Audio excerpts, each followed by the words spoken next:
Салам достор, каналыма кош келиңиздер. Бүгүн мен сиздер менен оңой жана накты азыктардан жасалган торттун рецепти менен бөлүшүп кетмекчимин.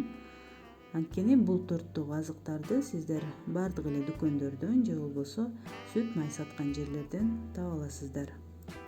Эң биринчи 6 жумуртканы агы менен сарысын бөлүп алабыз жана жумуртканын агына 1 чымчым туз кошуп чалып баштайбыз. Миксердин ылдамдыгын улам көбөйтүп 200 грамм сахарды жумуртканын агына бир аздан кошуп, дагы 3-4 мүнөт жакшылап чалып алабыз. Жумуртка агарып, көбүрүп чыгат. Жумуртка жакшылап көбүрүп чыгыш үчүн идиш кургак болуш керек.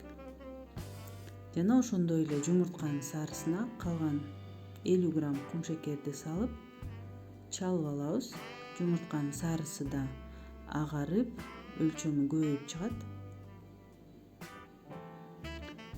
Эми жумуртканын агына сарысын кошуп аралаштырып алабыз. Ылдамдыкты аз эле кылып. Ал эми 250 грамм эленген унга 50 грамм крахмал жана 10 грамм разрыхлитель кошуп аралаштырабыз. Ошондой эле 100 мл сүткө 70 грамм майдан кошуп ысытып алабыз. Сүт ысыганча кургак азыктарды жумурткага 2 бөлүп кошуп, ылдыйдан өйдөнү көздөй акырындык менен аралаштырабыз, жумуртка түшүп кетпеш үчүн. Жана ысыган сүттү камырдын үстүнө куюп, дагы бир жолу жакшылап аралаштырып алабыз. Камырыбыз коюу, каймактай болуп чыга келет. Жана даяр болгон камырды эми формага куюп 30-35 мүнөт 180 градуста бышырып алабыз. Духовканы алдын ала ысытып алабыз. Ал эми кремге 400 грамм майлуу каймак, 150 грамм кумшекер, 30 грамм крахмал жана 1-2 тамчы ванильный экстракт кошуп койсок болот. Жана өлчөмүнө жараша 1 же 2 жумуртка кошуп жакшылап аралаштырып алабыз. Даяр болгон кремди эми суу мончого коюп кайнатабыз. Улам аралаштырып, токтобостон аралаштырып турабыз. 25-30 мүнөт кайнаганда крем коюуланып түшөт. Жана бул крем муздаганда дагы коюуланат. Крем жакшылап муздагандан кийин 150 грамм быштактан кошуп аралаштырып, кремибиз даяр болду. Эми бисквитти муздатып алгандан кийин 3 бөлүккө бөлүп, тортубузду чогултуп баштайбыз.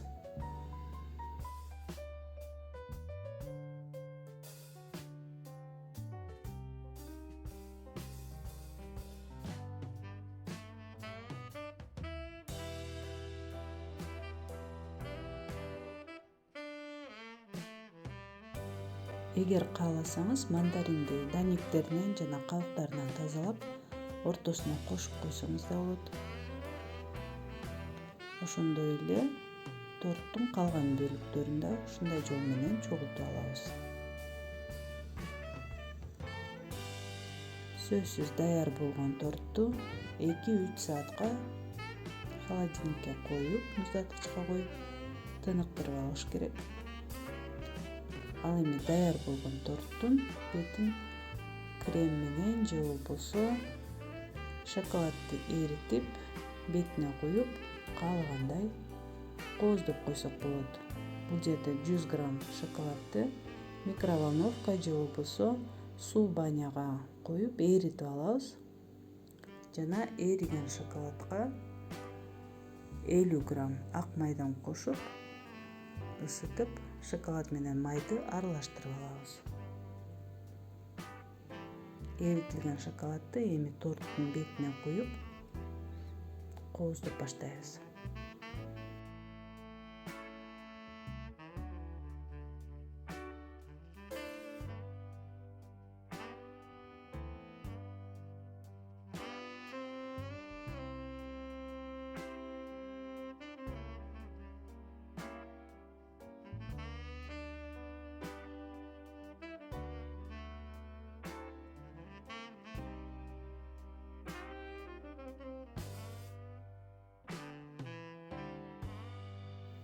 Достор, кийинки видеолордон кандай рецепттерди көргүңүздөр келет, ошол жөнүндө алдыда комментарийге жазып билдирип койсоңуздар жакшы болот. Жана эгер бул видео сизге жакса, анда класс басып, менин каналыма катталганды да унутпаңыздар, колдоо көрсөтүп коюңуздар. Досторуңуз менен бөлүшүп койсоңуз да жакшы болот.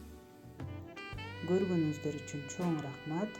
Кийинки видеолордон көрүшкөнчө саламатта калыңыздар.